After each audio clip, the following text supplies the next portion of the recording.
Hello friends, welcome back on my channel simple seated. यहाँ पर seated से related topics और विषयों को बहुत ही सिंपल वे में और आसान करके मैं आपके सामने प्रस्तुत करता हूँ।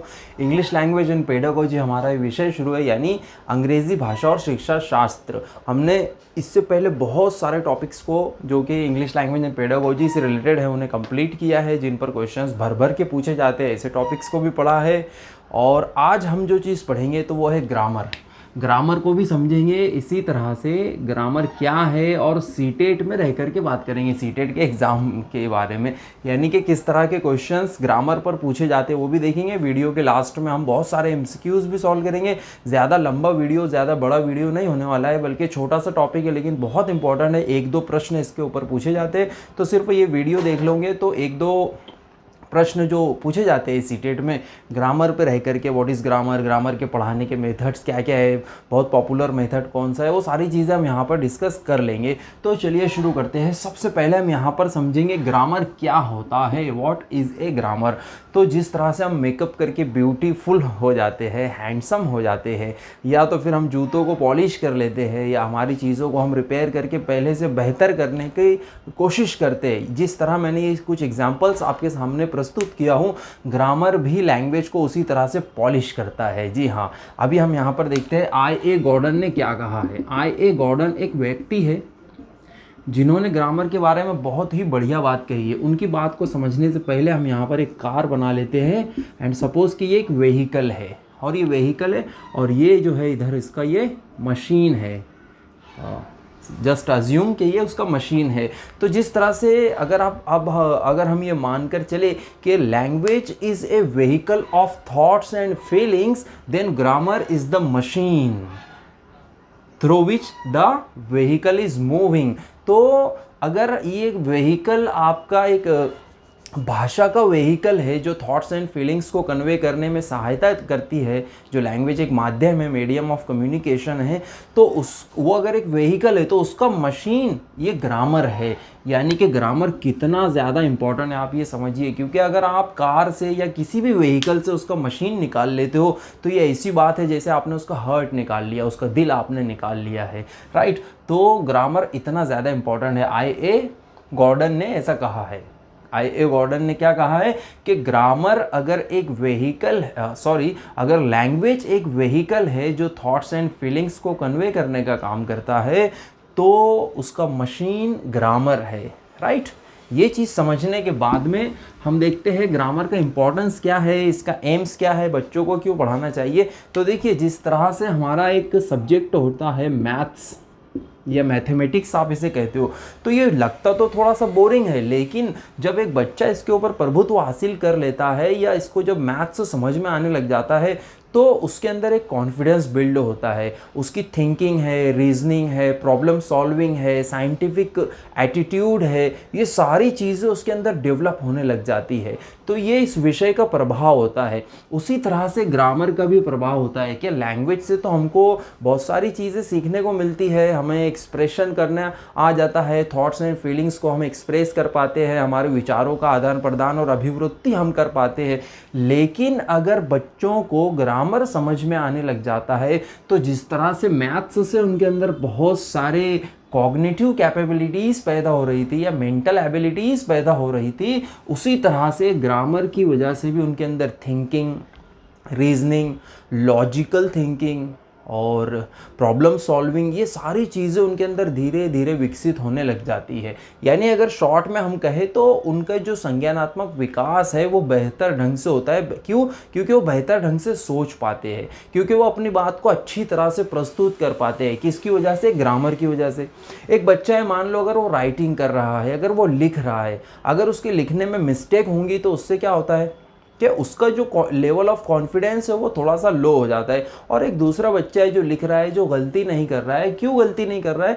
क्योंकि उसके अंदर ग्रामेटिकल मिस्टेक नहीं हो रही है, उसको ग्रामर पता है कि अगर मुझे फॉर्मल लेटर लिखना है तो किस तरह से लिखना है, अगर मुझे कैजुअली या फैमिलियर लेटर लिखना है तो किस तरह, ये सारी चीज़ें उसे पता है। तो ये थोड़ा सा मैंने यहाँ पर आपको एक एग्जाम्पल के द्वारा समझाने का प्रयास किया है कि ग्रामर का जानना बच्चों के लिए या स्टूडेंट्स के लिए क्यों ज़रूरी है। अब हम आगे बढ़ जाते हैं और देखते हैं कि कौन कौन से मेथड्स है जिनका ग्रामर को पढ़ाने में यूज़ किया जाता है, इसका इम्पोर्टेंस क्या है हमने शॉर्ट में देखा है, और इसी तरह से क्या है ग्रामर हमने वो भी समझ लिया है।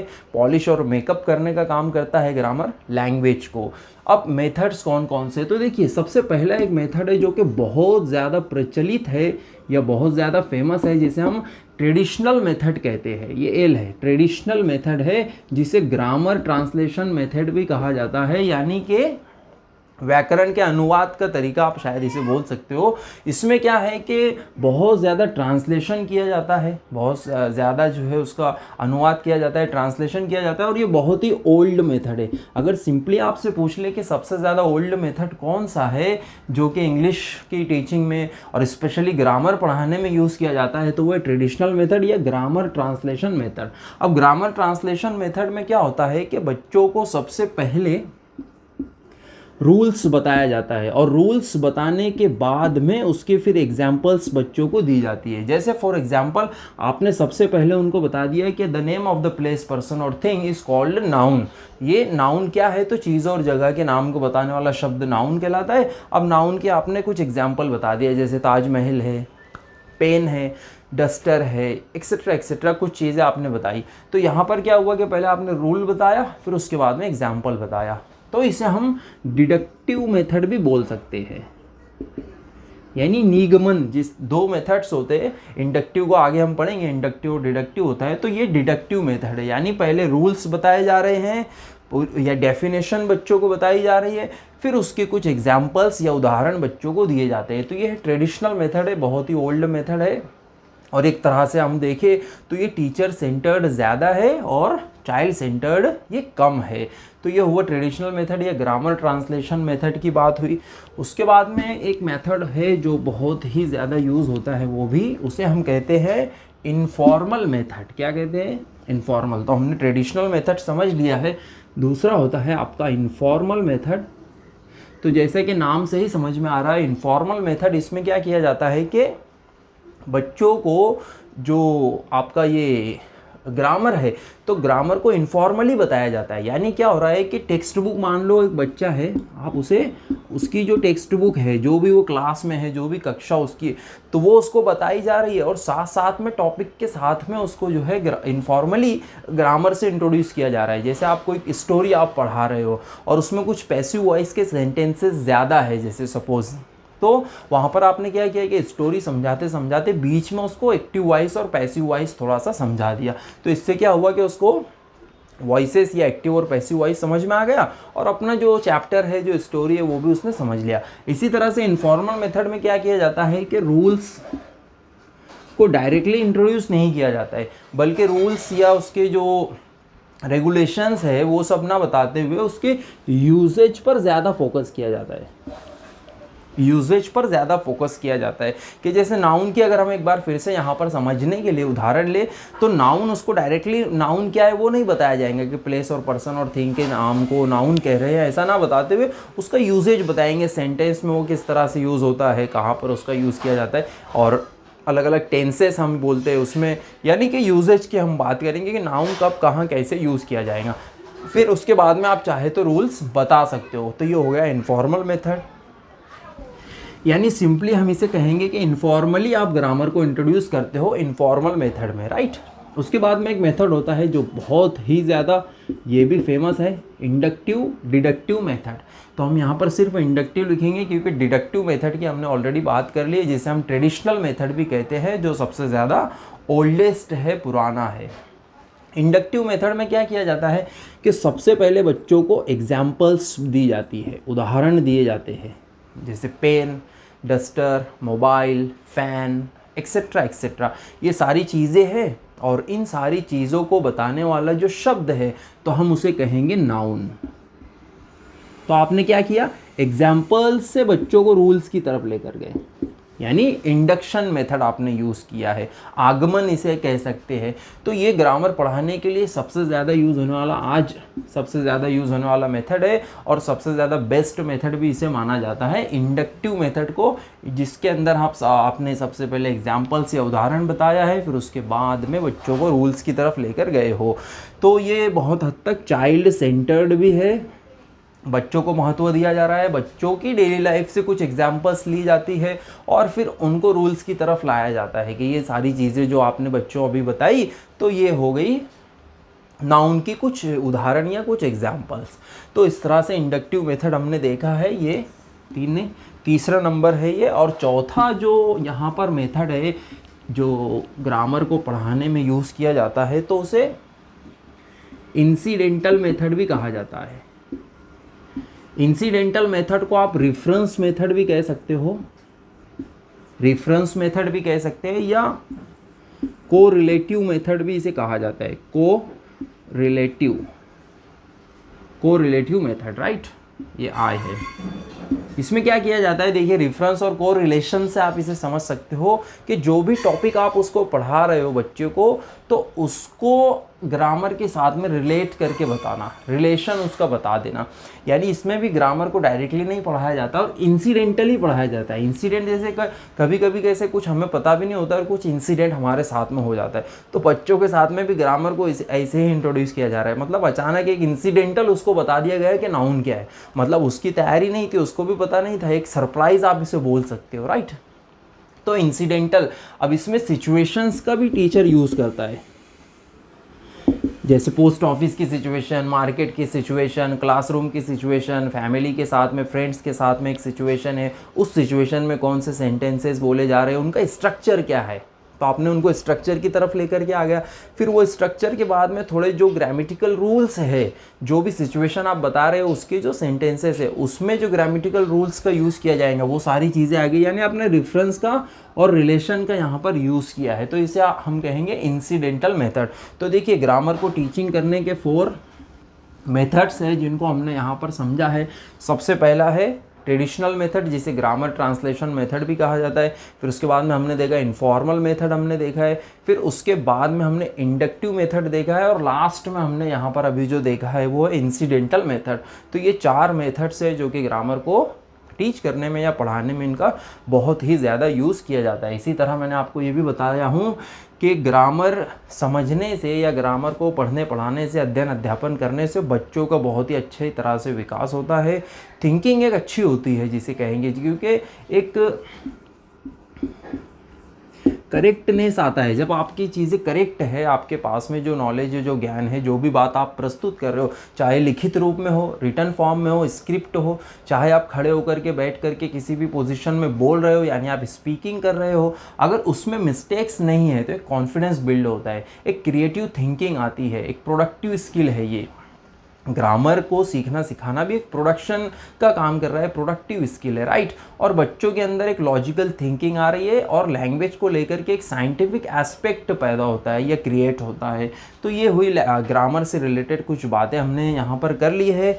ग्रामर ट्रांसलेशन मेथड भी हमने देख लिया है। इसी तरह से एक होता है यूनिवर्सल ग्रामर, क्योंकि ग्रामर की बात चल रही है तो यूनिवर्सल ग्रामर आपको बताना बहुत ज़्यादा इंपॉर्टेंट है, क्योंकि इसमें बहुत सारे क्वेश्चंस मैंने खुद देखा हूँ पूछे गए। तो देखिए नोम चॉम्स्की एक अमेरिकन लिंग्विस्ट है जिन्हें फादर ऑफ लिंग्विस्ट कहा जाता है, और जिन्होंने लैंग्वेज एक्विजिशन डिवाइस यानी लैड की बात की। अगर आपको वो सारे टॉपिक्स को समझना है तो आप हमारे प्रीवियस वीडियो में जाकर के नोम चॉम्स्की वाले वीडियो को देख सकते हो। लेकिन यहाँ पर मैं आपको सिर्फ यूनिवर्सल ग्रामर की बात करूँगा। यूनिवर्सल ग्रामर एक ऐसा है, सार्वभौमिक व्याकरण आप इसे बोल सकते हो। तो नोम चॉम्स्की का कहना ये है कि बच्चों के अंदर इनेट कैपेसिटी होती है लैंग्वेज को एक्वायर करने की, और उनके पास में एक यूनिवर्सल ग्रामर, उनके माइंड में एक सार्वभौमिक व्याकरण होता है हर लैंग्वेज का, चाहे वो जो भी लैंग्वेज एक्वायर कर रहे हो उसका यूनिवर्सल ग्रामर वो रखते हैं अपने पास में।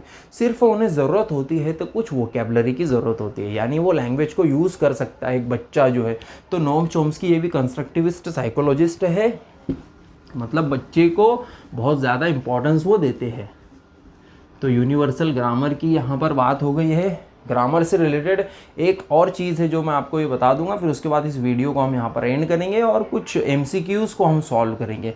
तो स्क्रीन पर आपके सामने बहुत ही बढ़िया क्वालिटी में MCQs आ जाएंगे, आपको उनको देखना है, मेरे साथ साथ में सॉल्व करना है। देखिए ग्रामर की हम यहाँ पर बात कर रहे हैं तो होमोनीम और होमोफोन को समझ लेते हैं, क्योंकि इन पर भी मैंने देखा हूँ क्वेश्चन पूछे जाते हैं। होमोनीम से हमको कन्फ्यूज़न ना हो तो इसलिए मैं आपको सिनोनीम भी बता दूंगा। Synonym, synonym. होमोनिम क्या है, सिनोनिम क्या है, होमोफोन क्या है, और इसी टॉपिक को हम थोड़ा आगे एक अलग वीडियो में भी कवर करेंगे, लेकिन यहाँ पर सिर्फ इतना जान लीजिए कि होमोनिम क्या है। देखिए होमो यानी कि सेम टू सेम, यानी एक जैसा, समान आप इसे बोल सकते हो, और नीम का मतलब होता है नेम, यानी कि नाम। तो देखिए होमोनिम हम किसे कहेंगे, जो बिल्कुल सेम टू सेम वहाँ पर मतलब उसकी स्पेलिंग है। जैसे मैंने यहाँ पर लिखा बैट, बैट, ये भी बैट है, ये भी बैट है, लेकिन इस बैट का मतलब क्या है, बल्ला, बैट जो खेलने में हम यूज़ करते हैं, क्रिकेट में हम बैट का यूज़ करते हैं, टेनिस में भी हम बैट का यूज़ करते हैं, राइट। वो थोड़ा अलग बैट होता है, अलग है, तो वो भी बैट है। और एक आपका मैमल है जो कि जिसे आप चमगादड़ बोलते हो, राइट, तो वो भी एक बैट होता है। तो देखिए होमोनिम यानी उनका जो नाम है, यानी उनकी जो स्पेलिंग है वो बिल्कुल सेम टू सेम है, लेकिन उनकी मीनिंग डिफरेंट है। उनको हम पढ़ भी रहे बिल्कुल सेम टू सेम, प्रोनाउंसिएशन भी उनका सेम है, यहाँ पर भी बैट है, यहाँ पर भी बैट है। इसी तरह से एक छोटा सा वर्ड और होता है पेन। अब पेन भी हम यहाँ पर 2 बार लिखेंगे समझने के लिए, ये भी पेन है, ये भी पेन है। अब पेन के भी बहुत सारे मीनिंग होते हैं, तो ये भी होमोनिम है। इस पेन का मतलब है कलम या पेन, राइट। और एक पेन का मतलब होता है घर के पीछे जो एक आपके बाड़ा होता है, उसे भी हम पेन बोलते हैं। तो बैट और पेन हमने समझ लिया। इसी तरह से एक वर्ड होता है बुक, और एक वर्ड होता है बुक, दोनों सेम टू सेम है, होमोनिम है। यहाँ पर बुक का मतलब है किताब या पुस्तक, और एक बुक का मतलब होता है जैसे आपने कोई रूम बुक कर लिया पहले से, वहाँ पर जो है बुकिंग कर लिया, बुक कर लिया, उसको भी हम बुक बोलते हैं, राइट।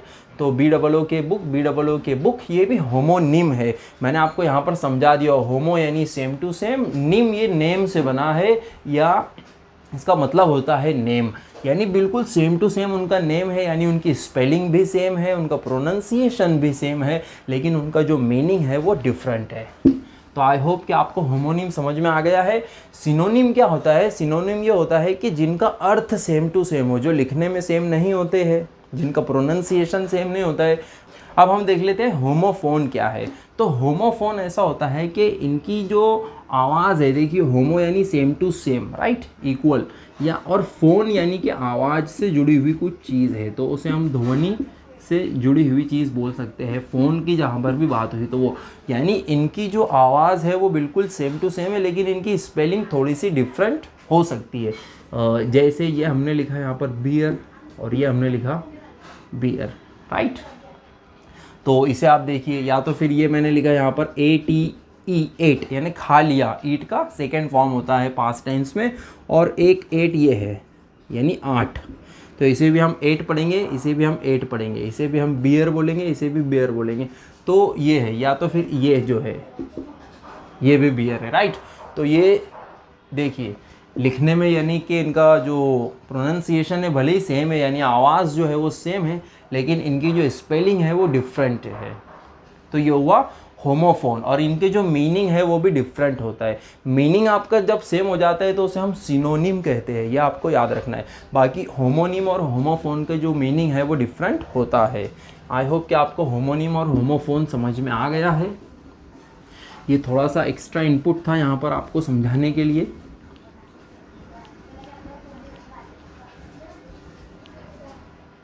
अब हम कुछ MCQs देख लेते हैं और इस टॉपिक को यहाँ पर एंड करते हैं। ग्रामर के ऊपर कुछ MCQs आपके सामने आ रहे हैं, तो स्क्रीन पर देखिए।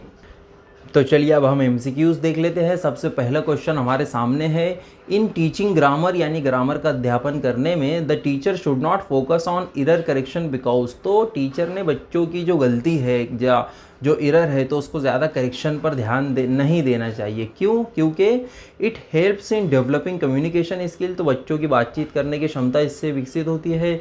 या it helps in building confidence among learners, तो इससे लर्नर्स में कॉन्फिडेंस बिल्ड होता है।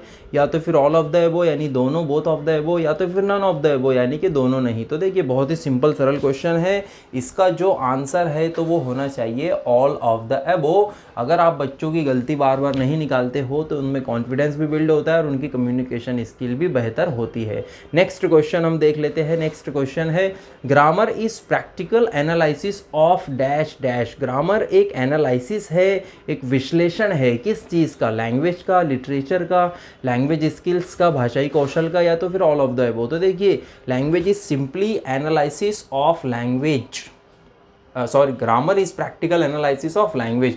तो ग्रामर क्या है, तो भाषा का विश्लेषण है, क्योंकि हम भाषा की बहुत सारी चीज़ें ग्रामर में पढ़ते हैं। सिंटैक्स हमने देख लिया, वर्ड्स को हमने देख लिया, फिर सेंटेंस किस तरह से बन रहे हैं, किस तरह से टेंसेस है, वोकैबुलरी कैसे, सब कुछ हम पढ़ते हैं वर्ड्स को। यानी एक तरह से ये सजावट है। ग्रामर क्या है, एक तरह से डेकोरेशन है, लैंग्वेज को बेटर वे में प्रेजेंट करने का तरीका है। तो आई होप कि आपको ये समझ में आया है। नेक्स्ट क्वेश्चन देखते हैं।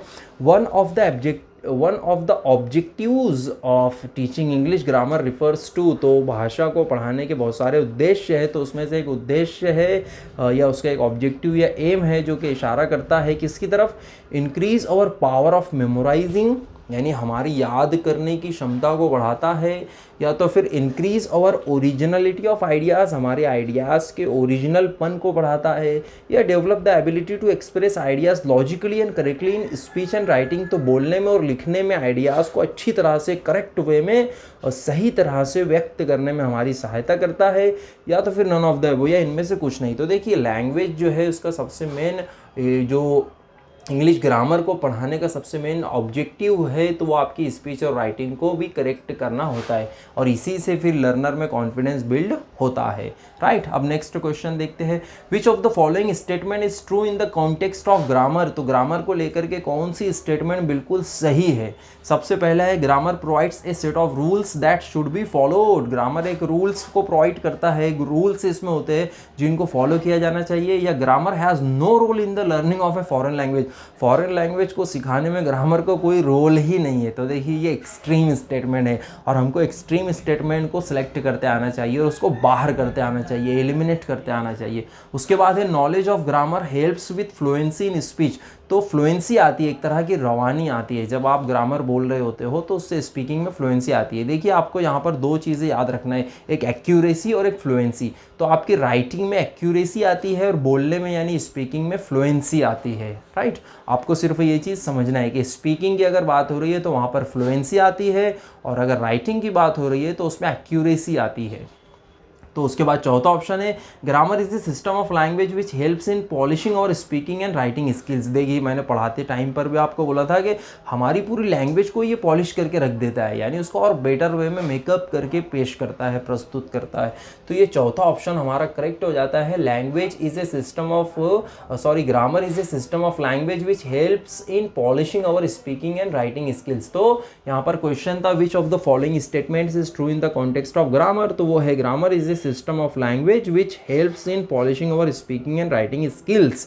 आई होप कि आपको ये क्वेश्चन समझ में आया है। नेक्स्ट क्वेश्चन है Shaurya, student of class fourth का एक स्टूडेंट है जिसका नाम है शौर्य। तो often makes mistakes in the use of correct tense. सही तरह से वो टेंस यूज़ नहीं कर पा रहा है वो जो स्टूडेंट है। तो the teacher can correct his mistakes by. तो टीचर उसके मिस्टेक्स को किस तरह से करेक्ट कर सकता है। नंबर एक एक्सप्लेनिंग और writing rules of grammar. Rules of grammar को एक्सप्लेन करके, बता करके और राइटिंग करके, लिखा करके। या तो फिर asking him to memorise tense table thoroughly. उसको कहा जाए कि भैया टेंस के टेबल को पूरी तरह से याद कर लो। मेमोराइजेशन की बात हो रही है तो इसे तो हम बहुत इजीली बाहर कर देंगे।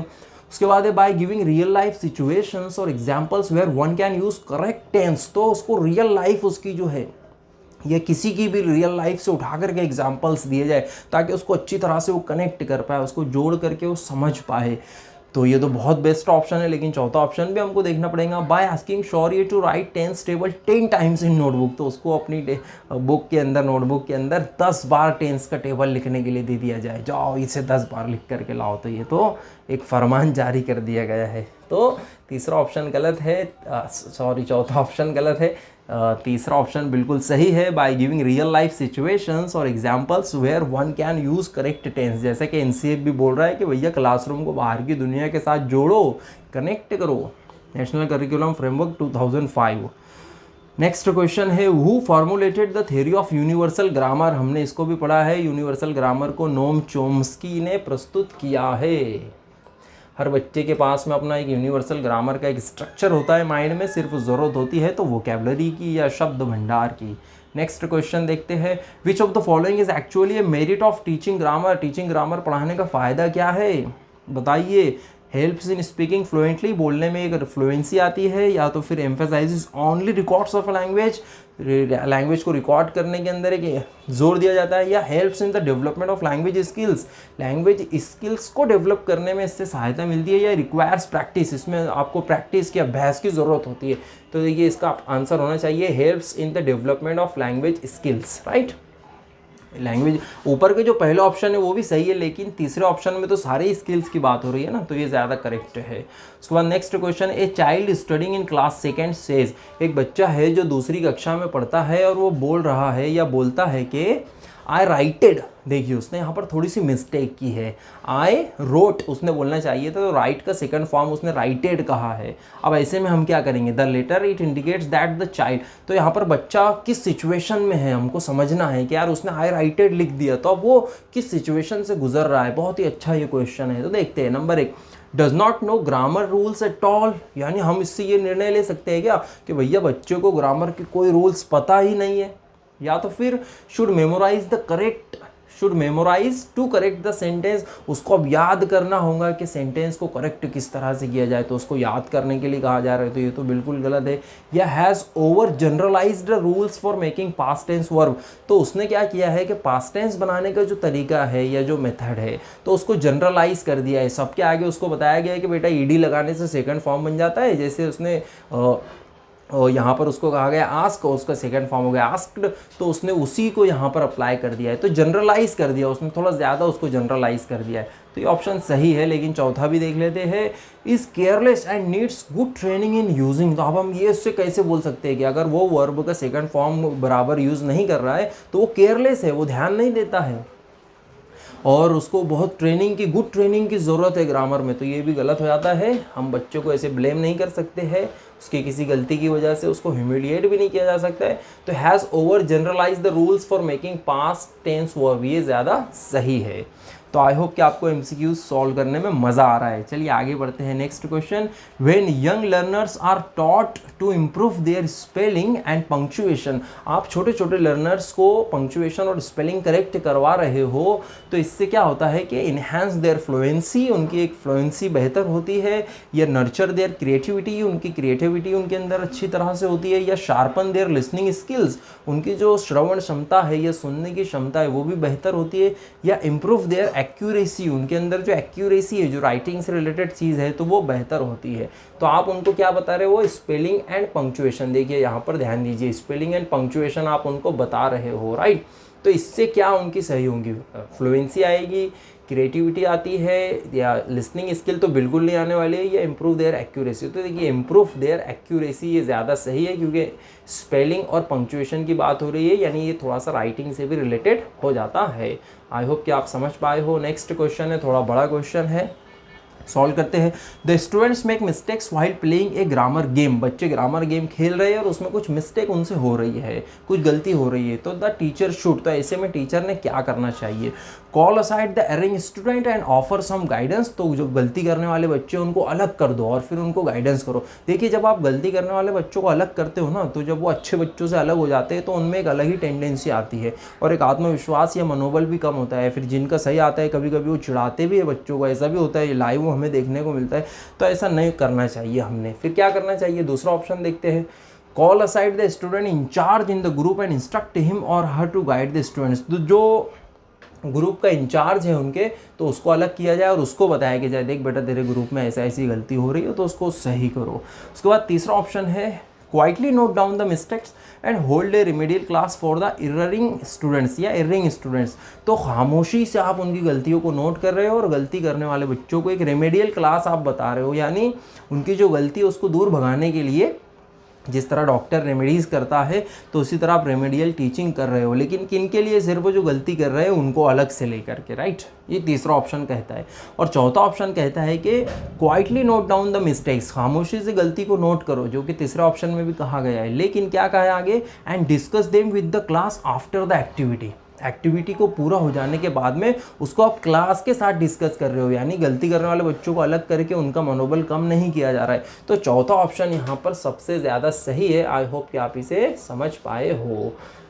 उसके बाद नेक्स्ट है, grammar gains it's prominence in language teaching, language के अध्यापन में ग्रामर को अपना एक प्रोमिनेंस, एक इंपॉर्टेंस या महत्व मिलता है, पर्टिकुलरली इंग्लिश, स्पेशली जो है इंग्लिश में एज ए फॉरेन लैंग्वेज, एक विदेशी भाषा के रूप में। Accuracy in language use can be achieved through, तो लैंग्वेज में आपको एक्यूरेसी लाना है तो आप किस तरह से ला सकते हो। Intensive practice with sentence patterns, sentence के पैटर्न्स की, उनके स्ट्रक्चर की खूब प्रैक्टिस कराएं, या तो फिर grammar is taught as the basis for all 4 language skills, चारों के चारों बेसिक लैंग्वेज स्किल्स के को समझने के लिए या उसके बेस को क्लियर करने के लिए आप ग्रामर को पढ़ा रहे हो। या फिर reading more books written in the target language, या तो आपकी जो लक्ष्य भाषा है तो उसमें ज़्यादा से ज़्यादा किताबें पढ़ाई जाए, तो इससे क्या है, एक्यूरेसी आती है क्या। या तो फिर integrating knowledge of structure with use and meaning, या तो फिर स्ट्रक्चर के नॉलेज को आप बिल्कुल इंटीग्रेटेड वे में पढ़ा रहे हो विथ यूज़ एंड मीनिंग, उसके यूज़ और मीनिंग के साथ में, यानी उसका डेली लाइफ में यूज़ क्या है वो भी बता रहे हो और मीनिंग उसका क्या है वो भी बता रहे हो। तो यहाँ पर भी इंटीग्रेटिंग नॉलेज ऑफ स्ट्रक्चर चौथा ऑप्शन सही लग रहा है, लेकिन हमें दूसरा ऑप्शन भी देखना है क्योंकि वहाँ पर थोड़ा कन्फ्यूज़न हो सकता है। Grammar is taught as the basis for all 4 language skills, चारों के चारों भाषाई क्षमताओं के लिए ग्रामर को पढ़ाया जा रहा है, या integrating knowledge of structures with use and meaning. देखिए accuracy in language can be achieve through, accuracy की बात यहाँ पर हो रही है। तो इसके लिए सबसे बेस्ट जो ऑप्शन होना चाहिए option number 4, integrating knowledge of structures with use and meaning, ये होता है। आई होप कि आप जो है इसे समझ पाए हो। नेक्स्ट क्वेश्चन है, नेक्स्ट क्वेश्चन नहीं है, यहाँ पर हमारे MCQs जो है ख़त्म हो गए। For free notes, MCQs and other documents, charts related to CTET, UPTET, TETs, TAITs जो हमारे महाराष्ट्र में होता है, इससे रिलेटेड सारी चीज़ें, सारे विषय वस्तु को मैं जितना हो सके कवर करने की कोशिश करता हूँ, प्रयास करता हूँ। तो आपको मेरे टेलीग्राम चैनल जिसकी लिंक दिखाई दे रही है t.me/simpleseated, यहाँ पर स्पेस नहीं देना है, एस कैपिटल है, CTET भी कैपिटल है, इस तरह से डालिए, सर्च करिए, आपको ये चैनल मिल जाएगा, उसे ज्वाइन करिए। और इसी तरह के वीडियोस देखने के लिए मेरे YouTube चैनल सिंपल सीटेट को सब्सक्राइब करें। Thank you, thanks for watching this video, have a nice day.